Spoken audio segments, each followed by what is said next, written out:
Bora, nação! Obrigado pelo teu carinho, pela tua audiência aqui com o nosso canal. Bora falar das últimas de Grêmio. Afinal de contas, empatamos com o Vitória na penúltima rodada do Campeonato Brasileiro, o penúltimo jogo desta temporada.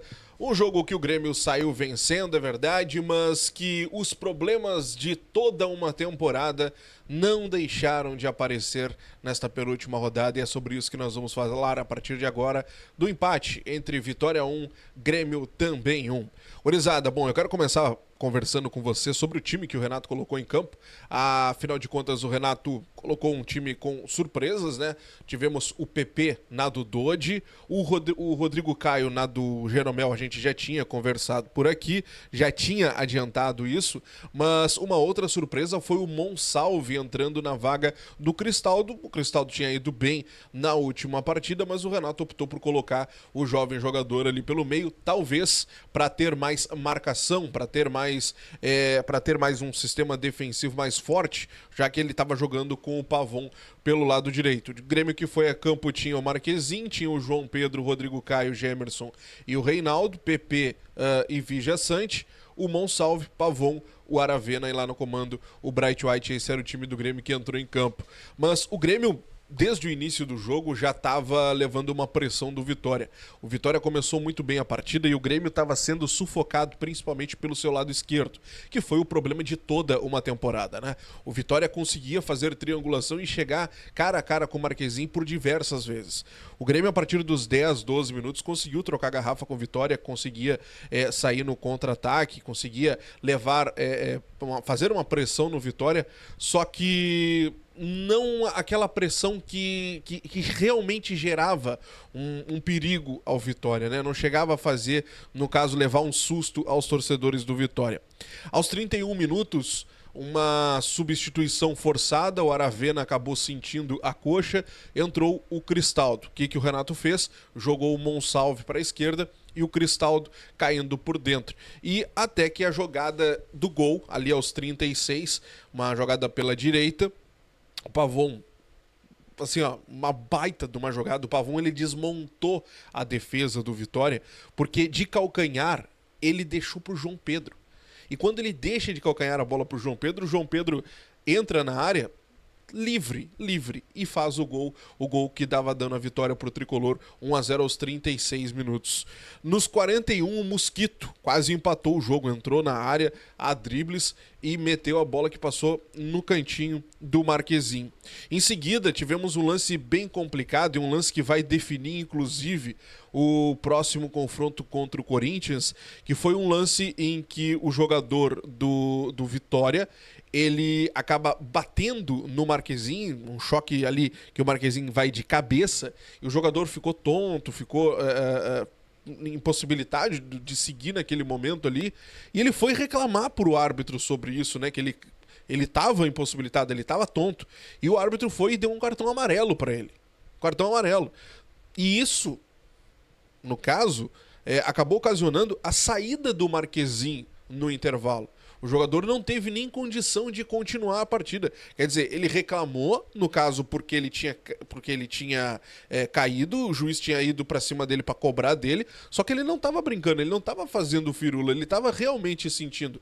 E depois ele acabou tendo que sair no intervalo ainda, e foi uma substituição por concussão, porque depois o Grêmio ainda fez outras substituições, porque quando faz uma substituição por um choque de cabeça, é como se ela não tivesse valido, no caso, né? Então o Grêmio conseguiu ainda fazer mais 4 substituições. A primeira delas foi a saída do Aravena para a entrada do Cristaldo. Depois, aos 16, o Renato, no caso, tirou o Monsalve, colocou o Alisson. Foi a segunda substituição. E lá, aos 24, o Renato ainda tirou o PP, o Pavon e o João Pedro, colocou o Edenilson, o Dodi e o Igor, né? O Igor Serrote. Ou seja, fez as 5 substituições, mais a do Marquezin, no caso, que é a 6ª substituição por concussão. Ou seja, Marquezin não joga contra o Corinthians, porque tem que ter um intervalo de tempo entre uma partida e outra aí, se eu não me engano são 7 dias, e não vai completar esse tempo para o Marquezin ficar à disposição para o confronto contra o Corinthians, então o jogador não atua no próximo domingo. Ah, Diogo, pode ter uma variação? Não pode porque o Grêmio utilizou as 5 substituições. Isso até chegou a dar uma confusão lá no início da temporada e tal, mas nesse caso aqui, no caso o Grêmio fez 6 substituições, então não tem como nem dar uma certa confusão nessa história aí. Realmente o Marquezine não atua contra o Corinthians no próximo domingo, tá? Agora fica a dúvida pro Aravena também. O jogador saiu com dores na coxa, ali no caso, foi substituído ainda no primeiro tempo, vai passar por exames na chegada aqui a Porto Alegre para se ter uma noção melhor do que aconteceu com o atleta. O Vitória cresceu na partida no segundo tempo, gurizada, começou a levar perigo ao gol do Grêmio, o Grêmio no caso cansou, e esse é outro problema que o Grêmio teve na temporada. O segundo tempo do Grêmio é um segundo tempo bem mais lento, o Vijaçante nitidamente cansado, inclusive pendurado, até imaginei que o Vijaçante fosse ser substituído pelo no caso o Renato faria a substituição do Vijaçante no segundo tempo, o Renato optou por não fazer isso.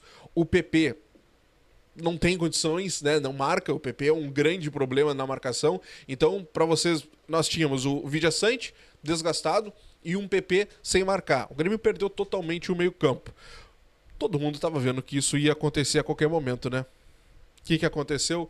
Alisson Edward perde a bola no lado direito, os jogadores do Vitória invertem a bola, vão lá para cima do Reinaldo, que era onde estavam desde o primeiro tempo fazendo a pressão, cruzamento na área, aliás, Reinaldo marcando sempre a distância, o Reinaldo ainda está na pandemia, cruzamento na área, e o Alejandro, que hoje é o artilheiro do Campeonato Brasileiro, marcou o gol de empate do Vitória. Kaique nem se mexeu na bola. O que o Renato fez a partir do gol? Mudou. Aí ele viu que o meio-campo precisava de reforço. Colocou o Edenilson, o Dodi e o Igor Serrote. Tirou o PP, o Pavon e o João Pedro. Aí o Renato deu gás pro time. Quer dizer, era uma coisa que todo mundo estava vendo. O Grêmio não tinha mais meio-campo. O Grêmio já estava cansado. Era nítido que o PP não marca ninguém. E que o Vijaçante estando cansado, era óbvio que o Grêmio ia perder todo o meio-campo. E foi uma coisa que a gente viu desde o início do segundo tempo. O Grêmio tem esse problema de preparação física. E é uma coisa que vai precisar ser corrigido para 2025. Aconteceu o quê? Não precisa ser gênio para imaginar. Bom, empatamos a partida, conseguimos um pontinho. Deixa eu passar com vocês aqui como é que fica a tabela de classificação. Por óbvio, a rodada ainda não terminou. Vou dar um F5 aqui para a gente atualizar tudo bem direitinho. O Grêmio ficou em 12º com 45 pontos. O Vitória chega a 46 pontos. Acredito que para a Sul-Americana a gente está muito bem encaminhado. Aqui o Atlético Paranaense tem 42. O Grêmio já tem 45.